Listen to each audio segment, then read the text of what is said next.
how I would define success. I would say somebody who...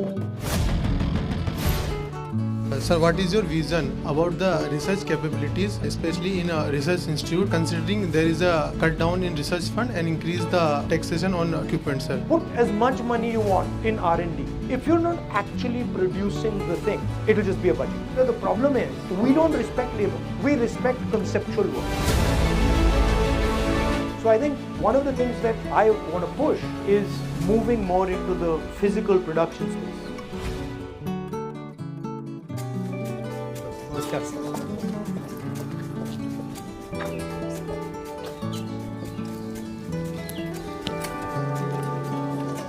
I'd like to welcome all of you here.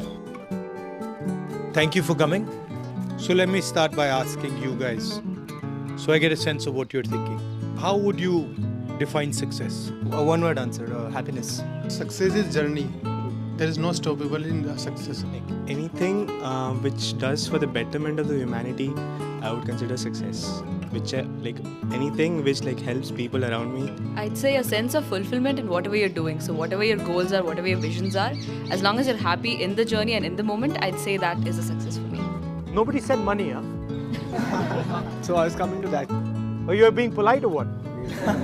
Success is helping yourself grow, and then that leads to growth of other people. So one asset is money and the other is care and development of the society as a whole.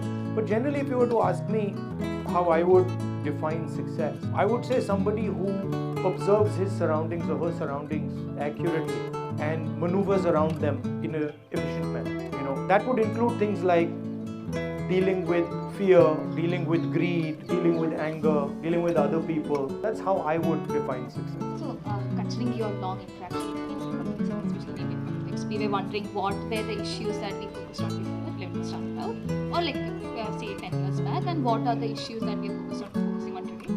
Or We as in us or me or as the country? as a country, and also would like to we would like to know that what do you think that we should focus more on? What should be part of the national conversation?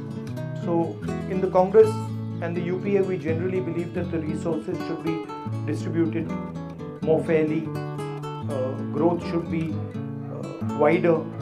In the BJP, they are more aggressive on growth, and they tend to believe that you can focus resources. They believe on what is in economic terms called trickle down. On the social front, we feel that the more harmonious society is, the less people are fighting, the better it is for the country. That would be, on the sort of social side. On the international relations front, probably be some differences with regards to the way we relate to other countries, but broadly it will be similar. Hello sir, my name is Swapnanil. In the state of global unrest, what is your vision of what India's role should be when it comes to treading the line of non-alignment while at the same time promoting democracy overseas? So the single most important thing going forward is how India navigates this conflict between China and America. And really between the Americans and the Chinese, one key question is what is going to happen to it. This gives India a couple of things. In a situation where the two superpowers are going head to head, we have a balancing equation. We have a balancing ability, right? So we can say that we are either your friend or your friend, and we want this from you and we want that from you. So India is in a space where it can get quite a lot more than its power would give it. And so if India intelligently walks through this thing without getting stuck or without making a major mistake, then we might benefit from it. Namaskar sir. Sir, your father, Honorable Sri Rajiv Gandhi ji, founded Jawaharlal Navodaya Vidyalayas, a pioneering step towards quality education for CBSE, especially in rural India. Recently, according to UDAS 2021 data, the net enrollment ratio for secondary and higher secondary education is around 53% and 35%. Additionally, our quality is not up to the required global standard. So what are your policies and what is Congress Party's vision to increase the enrollment rate and quality as well as accessibility to everyone for education? I feel that a country needs to guarantee quality education to its people. And I don't think that the best way to guarantee quality education to our people is to privatize everything. Because frankly, when you bring the sort of financial incentive into the game, you don't actually give a quality education. I mean, I've said this many times, the best institutions in our country are government institutions, and yours being one of them, right? And so I argue for much more money being spent in education by governments. I also have serious problems with the way our education system is set up. I don't think our education system allows the imagination of our children to thrive. You might not agree with me, but I think it's a very restrictive system, top-down system, and I don't think it is broad enough, right? It's very narrow. I mean, I walked from Kanyakumari to Kashmir, and I must have spoken to thousands of kids and I asked them, what do you want to do? Lawyer, doctor, engineer, army. It can't be that there are only 5 things to do in this. But that's what our education system is pushing.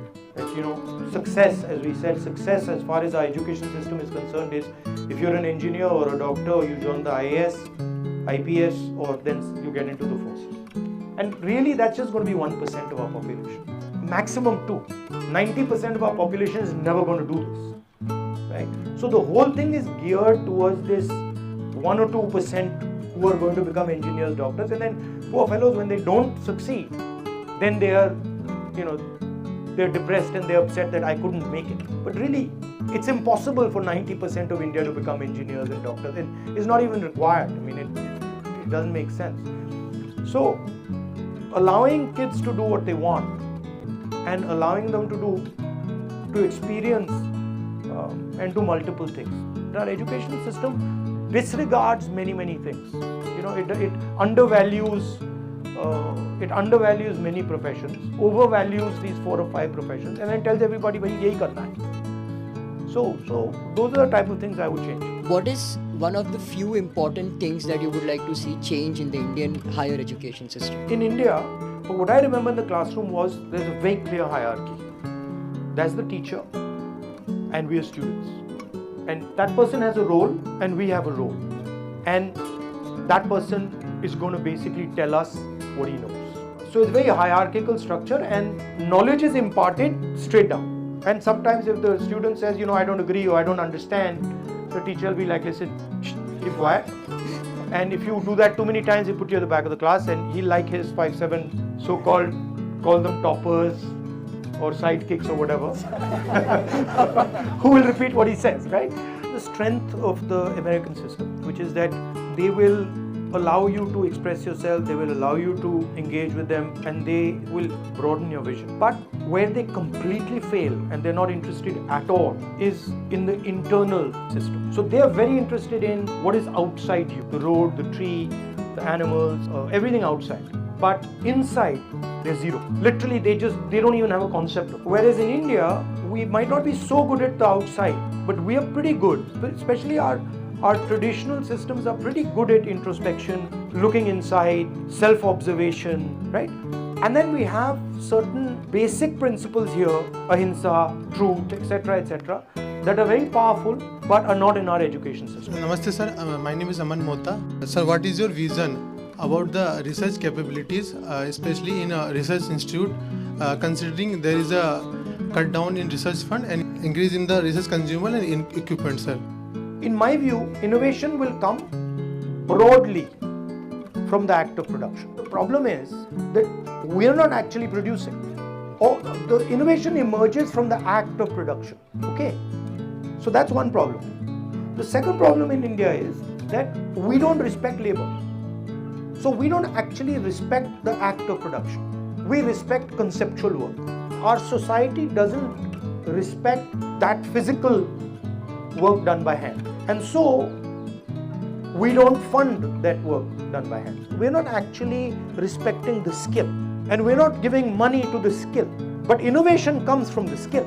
Innovation doesn't come from the sky. If you start respecting the carpenter, you start respecting the cook, you start respecting the shoemaker, you start respecting the mechanic, then you will start putting money into his business. And the moment you put money into his business, you get innovation. So I think one of the things that I want to push is moving more into the physical production space. So to me, really innovation comes from that space. Put as much money you want in R&D. If you're not actually producing the thing, it will just be a budget. Thank you for coming.